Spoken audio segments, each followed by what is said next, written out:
নাইরা চলো আমরা একটু ঘুরতে যাই। ভাইরে, কয়েকদিন ধরে ডিজে নায়রা আপামনির ভিডিও চোখের সামনে আসছে। আমি যতই ডিজে আপামনিকে দেখছি ততই অবাক হচ্ছি।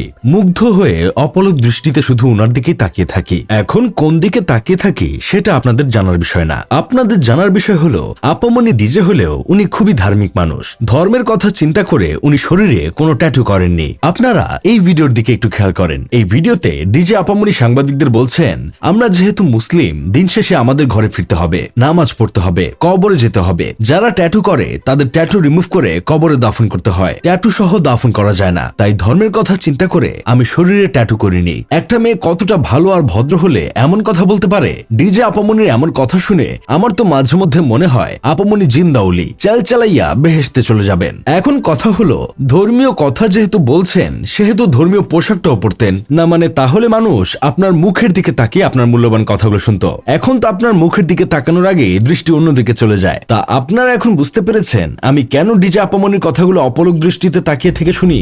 আপনারা জানলে অবাক হবেন, ডিজে আপামনির একটা দাঁতের মূল্য 10 লাখ টাকা, কারণ সেই দাঁতটা ডায়মন্ডের। তাছাড়া ডিজে আপামনির সাথে এক কাপ কফি খাওয়ার জন্য চিনি বাবাদের কলিজান চানানচান করে, লাখ লাখ টাকা অফার করে। প্রতিদিন মাঝরাতে কল দিয়ে বলে, আপনার সাথে এক কাপ কফি খেতে হলে কত লাখ টাকা দিতে হবে। কেউ কেউ তো আবার এক কাপ কফি খাওয়ার বিনিময়ে গাড়ি ফ্ল্যাটও গিফট করতে চায়। কিন্তু আপামনি ইসলামী মাইন্ডের। উনি পরপুরুষের সাথে কফি খেতে রাজি হন না। উনি বিয়ে করে জামাইয়ের সাথেই কফি খেতে চান। টাকার প্রতি ডিজে আপামনির কোনো লোভ নেই। উনি কয়েকদিন আগেও দুবাই গিয়ে 2 রাতে 5 লাখ টাকা ইনকাম করেছেন। হারাম ভাবে না, হালাল ভাবে। নাইট ক্লাবে ডিজে প্লে করে আর কি। এইসব দেখে আমার বন্ধু কেরামত বলতেছে, রুচি খুবই দামি জিনিস। কোনো কারণে সেটা যদি নষ্ট হয়ে যায় তাহলে মানুষ কোনটা বিরিয়ানি আর কোনটা পান্তা ভাত সেটা বুঝতে পারে না। তাদের খেতে পারলেই হলো। এদিকে ফাপরবাজ টিভির সিনিয়র সাংঘাতিক আবুল বিন কাশেম বলেছেন, চৌরাস্তার মোড়ে সারাদিন চিল্লাচিলি করেও যদি বলা হয় একদম 100, দেখালন 100, টিপ্পালন 100,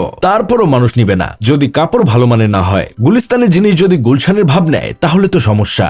এখন আপনারা বুঝলে বুঝপাতা, না বুঝলে তেজপাতা। তা যা বলছিলাম, ডিজে আপামনির মতো বাংলাদেশে আরো 2 জন পবিত্র মনের মডেল আছে যারা জান্নাত থেকে পালিয়ে এসেছে বাংলাদেশের সিনেমা অভিনয় করার জন্য। একজন হলেন রাজরিপা। উনি ইসলামিক মাইন্ডে চলাচল করতে করতে হুট করে নায়িকা হয়ে গেছেন। আরেকজন হলেন পাপমুক্ত নায়িকা প্রিয়াঙ্কা জামান। তিনি সবসময় বলে থাকেন তার কথা শুনে মিডিয়ার অনেক মানুষই নামাজি হয়েছে এবং আলোর পথে এসেছে। কিন্তু আমি একটা জিনিস কোনোভাবেই বুঝি না, মডেল আর নায়িকারা কিভাবে পবিত্র ও পাপমুক্ত হয়। যে মেয়ে ইসলামী মাইন্ডে চলাচল করে সে সবসময় পর্দা করে, নিজেকে পরপুরুষের দৃষ্টি ও স্পর্শ থেকে সব সময় দূরে রাখে। না মানে এদের কথাবার্তা শুনে 2 কাঁধে থাকা ফেরেশতারাও হয়তো কনফিউজ হয়ে যায় তাদের আমলনামায় ভালো লিখবে নাকি খারাপ। যাই হোক, শেষমেশ আমি গোলাম হোসেন একটা কাজের কথা কই, নারীর লজ্জা হচ্ছে লজ্জাবতী গাছের মতো, হাত লাগলেই শেষ। এই হাত লাগা মানে শুধুই স্পর্শ না, একজন পুরুষের সঙ্গতায়ও নারীর লজ্জা কেটে যায়। যে মেয়ে যত বেশি পুরুষের সংস্পর্শে যাবে তার লজ্জা তত কমবে।